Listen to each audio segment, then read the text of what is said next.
Supposedly frozen in place due to spiritual possession, this old hand truck at the Allen Brothers Milling Company has stirred up a mystery no one can explain. Well, I think it's just from the rumor here and noises and whatnot in the warehouse. There have been times we've heard footsteps for the ghost of Jerome Busbee. And the story is that they found this cart here in the mill and it could not be moved. And it's just a legend to this very day.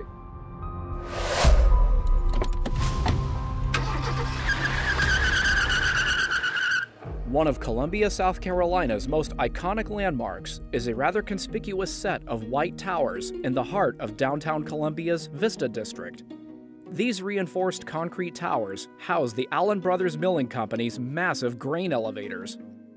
Despite the Adluh Milling Company being bought out by the Allen Brothers Milling Company in 1926, Allen Brothers decided to retain the Adluh name, which can still be seen on its buildings today. But the old Adluh name is not the only thing from the company's past that has managed to stick around.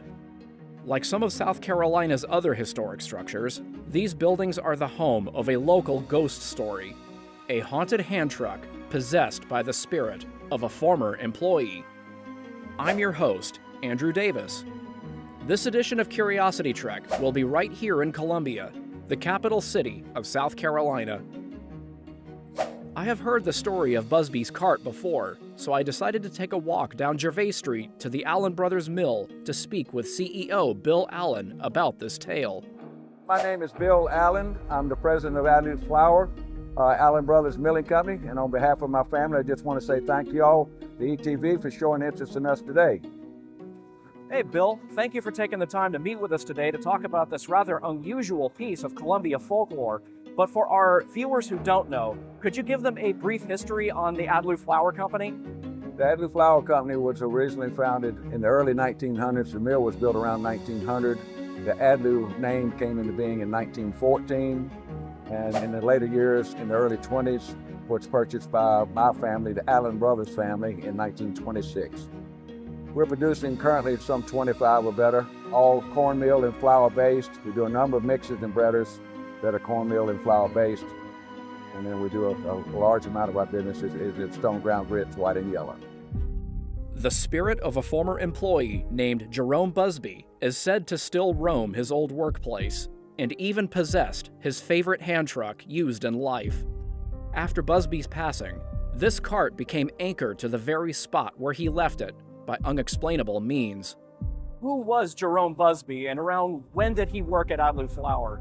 Jerome Busbee was an employee here. We assume my grandfather hired back in the day. Would have been here from the mid to late 50s to the early 70s, somewhere around, I'm guessing, around 1958 to 1972. He was a warehouse worker. He did a number of things, but he was a mill worker in the flour mill primarily. Now, this is not Jerome's cart exactly, but this is more or less the same make and model as what he used back in the day, correct? That is correct. He would have pushed this on a daily basis multiple times, if not hundreds of times a day, moving product and whatnot to the warehouses and also to potentially loading trucks as well. Now, where did this legend originate? How did this whole thing get started? Well, I think it's just from the rumor here and noises and whatnot in the warehouse. There have been times we've heard footsteps for the ghost of Jerome Busbee. And the story is that they found this cart here in the mill and it could not be moved. And it's just a legend to this very day. It's been said that Jerome Busbee was, in fact, a practitioner of voodoo, correct? Well, I reckon that can be said as well, yes, sir. That's a part of the folklore story as well. Now, I've personally heard about voodoo, but I admit I do not know that much about it. In order to familiarize myself, I have invited a special guest onto the show to help me understand the subject better. Medical doctor and author, Dr. Burnett Gallman. My name is Burnett Gallman, and I am a gastroenterologist, retired from private practice and currently working at the Durham VA Hospital. Now, have you heard the story of Jerome Busbee and his haunted work cart at Adluh Flour? I have. All right. What exactly is voodoo? Voodoo, or Vodún, is a bona fide religion that came from Africa that is very spiritual, and it deals with goodness. It deals with the positive attributes that you would want in any religion.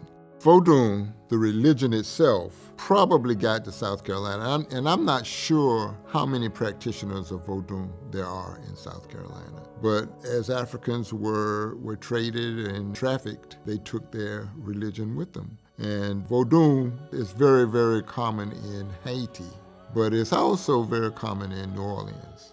From Haiti and New Orleans, you had the spread so that Vodún spread up Mississippi, it spread eastward to South Carolina. These folk practiced their religions, but they were able to hide them under the banner of Christianity, usually Catholicism.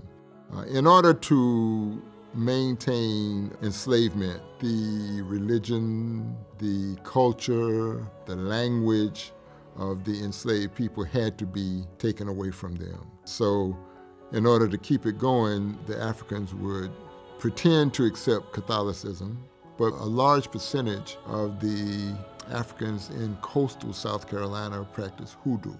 What a lot of people get confused is that hoodoo, even though it sounds like Vodún, it's not a religion. It is a belief system, but it's not a religion.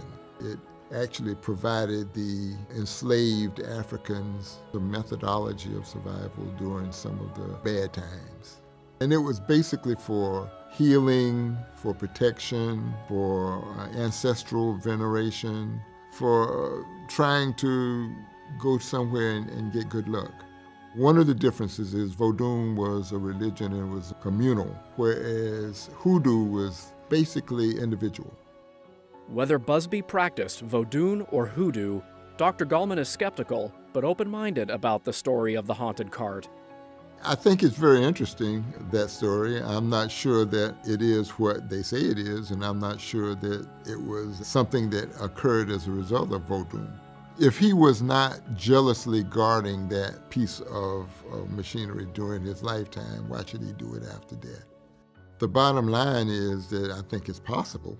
I don't think it's probable, but I think it's possible. And I honestly can't offer any conjecture on that, because if it couldn't move and then all of a sudden it disappeared, I know that there are things that happen that we feeble humans have absolutely no clue about. Unlike other artifacts featured on Curiosity Trek, this one is different in that Busby's cart cannot be found on display anywhere. In fact, nobody seems to know where it is, for it disappeared under mysterious circumstances before the old storage warehouse's conversion into a restaurant. Any thoughts on where it may have ended up? That's just a mystery that I think only the ghost of Jerome Busbee can answer. And we may never find out. Very well may not, but I think the ghost of Jerome Busbee would be where the answer would lie. Though the hand truck itself is gone, the tale of Jerome Busbee's ghost lives on in Columbia. The story has not managed to scare away any customers or affect business in any way. In fact, the Allen Brothers Milling Company has embraced the legend and welcomes customers who inquire about it for themselves. Have you ever had customers come in asking about this story, like, hey, is this story true? That indeed has happened on occasion, and that's primarily older people that have been around and have been loyal customers of ours through the years and just heard about it. But that has been discussed, and there have been some people come in with real interest in asking that very question, yes. And we try to share with them as best we can. It's just something that we've known about through the years. I think it's more than a myth and just folklore. We really don't know, but it's been discussed and handed down from one generation to the next. It's something we've known about since my early childhood days, but it's something of interest that some people express interest, and when they come and call upon us to inquire about it, then we try to be as accommodating as we possibly can in answering what we know. Do you think the disappearance of Busby's cart is mere coincidence? Or perhaps Busby reclaimed his favorite hand truck and took it back with him into the afterlife? The world may never know, but if you're curious for yourselves and want to pay a visit to the Allen Brothers Mill, I'm sure they won't mind talking about it with patrons. I'm Andrew Davis. Wherever we go, we hope you will join us on the next adventure of Curiosity Trek.